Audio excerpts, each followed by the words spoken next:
Olá, boa tarde. Esta é a CNN. Evandro Cini, muito boa tarde. Oi, Dani, boa tarde para você. Boa tarde para você que nos acompanha. Este é o CNN 360.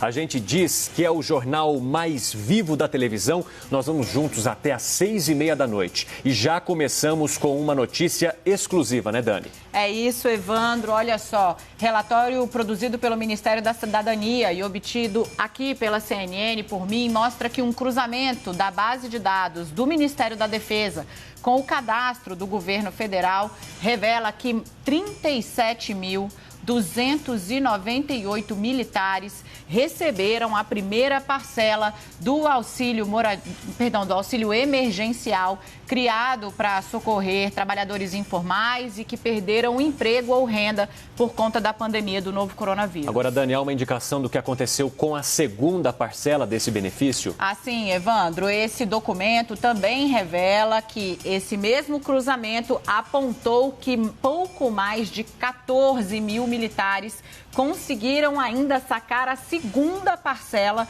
do auxílio emergencial. O Ministério da Cidadania, nesse documento, porém, ressalta que a base de dados, esse cruzamento, com a base de dados do governo e os dados fornecidos pelo Ministério da Defesa, conseguiu barrar o pagamento indevido para cerca de 171 mil pessoas. Evandro. Agora, o problema é a quantidade, quase 40 mil pessoas recebendo de forma indevida um benefício que deveria ser pago, então, para quem de fato necessita, principalmente para os trabalhadores informais, que têm sido os mais prejudicados durante esta pandemia, né, Dani? Sem dúvida, Evandro. E aí, quem está nos assistindo pode se perguntar, mas de onde veio esse documento? Bom, o Tribunal de Contas da União, diante das suspeitas de que servidores públicos e militares tinham recebido indevidamente esse auxílio emergencial, mandou fazer um pente fino. E para não dizer aqui que o documento traz só as provas das más notícias, esse ofício do Ministério da Cidadania informa ainda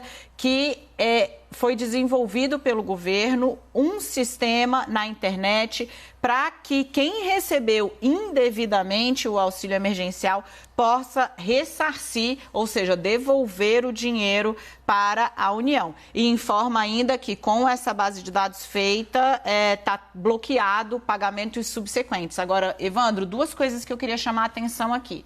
37 mil militares receberam a primeira parcela do auxílio emergencial.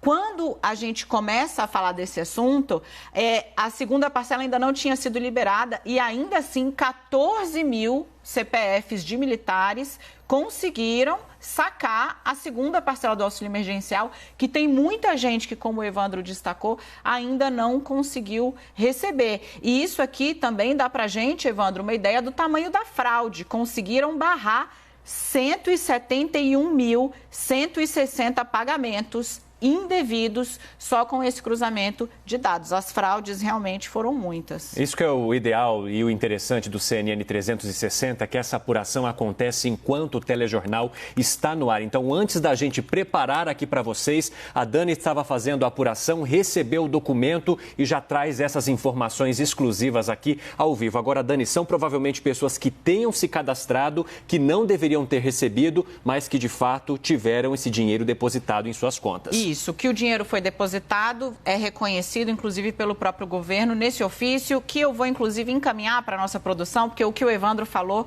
é verdade. A gente vai apurando aqui, Constrói. Se você visse o desespero que é para chegar com notícia quente, exatamente. Mas que houve o depósito indevido, 100% de certeza. Há uma segunda fase da investigação que é para dizer o quê? Se essas pessoas foram alvo de fraude, ou seja, tiveram o CPF indevidamente usado, a gente está vendo que isso está acontecendo, Sim. Inclusive com pessoas públicas, Exatamente. ou se agiram com dolo. O que é dolo? Se tiveram a intenção de fazer se inscrever, o cadastro, de receber exatamente um dinheiro ao qual não tinham direito, Evandro. Eu acho que dá para a gente avançar nesse assunto também com o Daniel Adjuto, que já está aí com a gente. Daniel, em Brasília, uma boa tarde para você. Seja bem-vindo. Ao mesmo tempo em que a Dani traz essa apuração, nós temos a notícia também de que o governo pretende prorrogar o pagamento deste auxílio, mas sem saber ainda quais valores serão pagos neste segundo momento e ainda com estas investigações em andamento para saber quais pessoas teriam recebido de forma indevida, né? Uma ótima tarde para você. É isso, Cine. Boa tarde a você. Dani, boa tarde a todos. Inclusive, essas irregularidades preocupam bastante o governo, até para definir de uma vez quando vai encaminhar ao Congresso Nacional a proposta, o projeto de prorrogar esse auxílio emergencial. Hoje, qual que é o cenário traçado? A ideia é prorrogar com mais R$600, mas a forma com que vai ser paga esses R$600 é que ainda tem algumas dúvidas. A tendência hoje é que os R$600 sejam pagos em duas parcelas de R$300. Cogitou-se ali no começo pagar esses R$600 em 3 parcelas de R$200, mas o próprio presidente Jair Bolsonaro achou esse valor muito baixo. Então, hoje, a tendência de fato é que os R$600 venham em 2 parcelas de R$300. Dani Evandro.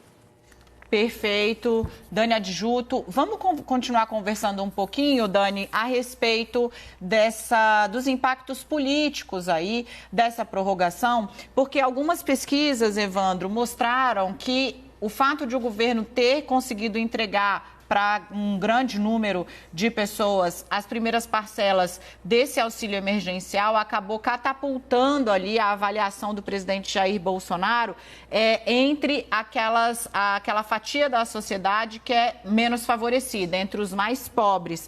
Porque, Evandro, para a gente ter uma ideia, né?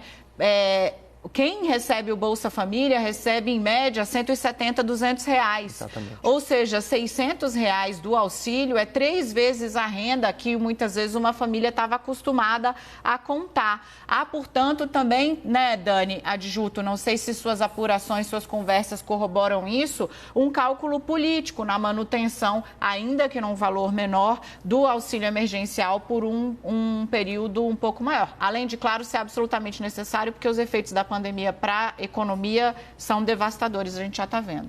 Com certeza, só no Senado, se não me engano, são 5 projetos que há ali de autoria dos próprios parlamentares para estender também esse programa de auxílio emergencial. Mas a própria equipe econômica, diversas vezes aqui na CNN mesmo, disse que é muito caro manter esse programa. Porque é um valor muito alto, que são aí milhões de reais, para a gente colocar mais aí no orçamento do país. Agora, há essa dificuldade e por isso também que há uma dificuldade de que esses projetos apresentados por parlamentares no Senado e na Câmara avance. A ideia é que, de fato, seja criado um programa de renda básica que aí venha substituir esse auxílio, que, como o próprio nome diz, é emergencial por conta da pandemia do novo coronavírus. Perfeito, Dani Adjuto. Evandro, a gente vai continuar aqui falando de política, né? Falar um pouquinho sobre a aproximação entre o Centrão e o governo Jair Bolsonaro, né? Porque o bloco teve sucesso em mais uma indicação do governo federal. Daniel Adjuto também tem esta informação para a gente, desta vez no Ministério da Saúde. Daniel. Exato, na Secretaria de Vigilância em Saúde, mais um nome emplacado ali, é o professor Arnaldo Correia de Medeiros. Ele foi indicado pelo PL de Valdemar da Costa Neto, que é justamente um dos condenados no Mensalão e, portanto, vai assumir esse cargo agora no lugar de o Anderson. Lembra do Anderson? Mas quem vai contar esses detalhes... Dani, desculpa te interromper, querida, porque o presidente Jair Bolsonaro iniciou uma transmissão ao vivo agora e a gente está acompanhando aqui. Vamos ouvir um instantinho, já a gente retoma, inclusive, comentando as novidades. Pontuando ali, esse inquérito, na verdade, ele nasceu no ano passado, foi proposto pelo ministro Dias Toffoli, presidente do STF, e delegado ao ministro Alexandre de Moraes.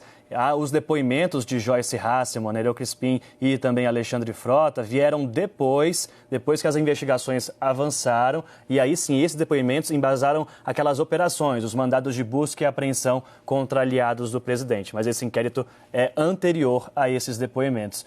Renata Agostini para a gente também, Dani e Evandro, porque a gente vai conversar mais sobre esse inquérito.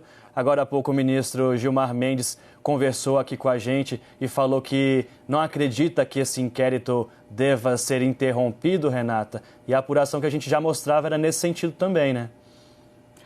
Oi, Daniel. Sim, ainda há um longo percurso nesse inquérito que é bastante amplo, não se limita a apurar esses deputados federais aliados de Bolsonaro ou apoiadores do presidente, né? Ele tem outras vertentes, então, de fato, há um longo caminho de apuração. Não são apenas os depoimentos, né, que fazem parte desse inquérito, dessa investigação, mas também a apuração sobre celulares que foram ali recolhidos, né, verificação de redes sociais, cruzamento com informações de supostos financiadores, então ainda temos um longo caminho.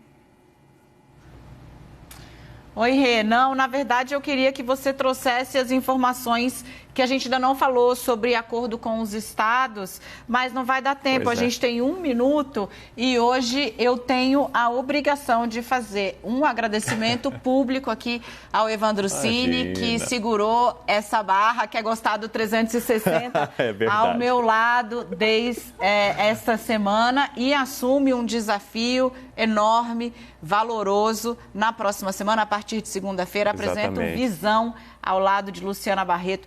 Muitíssimo obrigado pela parceria e pela generosidade. Eu que te agradeço por você compartilhar comigo durante esse tempo um pouco do seu vasto conhecimento da política e do que acontece no Brasil. Eu falo o seguinte, para qualquer jornalista passar por um jornal vivo que nem esse, onde tem apuração ao vivo, tudo acontece aqui, é uma honra. Muito obrigado e obrigado a você também que nos acompanhou. Boa sorte na semana que vem. Obrigada. Vou precisar porque aqui também tem novidade. Rafael Colombo chega no 360, mas fica o convite. Você que se acostumou a ver o Evandro aqui comigo, liga a TV, cola na CNN mais cedo. Ele vai estar no Visão. À 13h. Até lá. Tchau, tchau. Boa noite.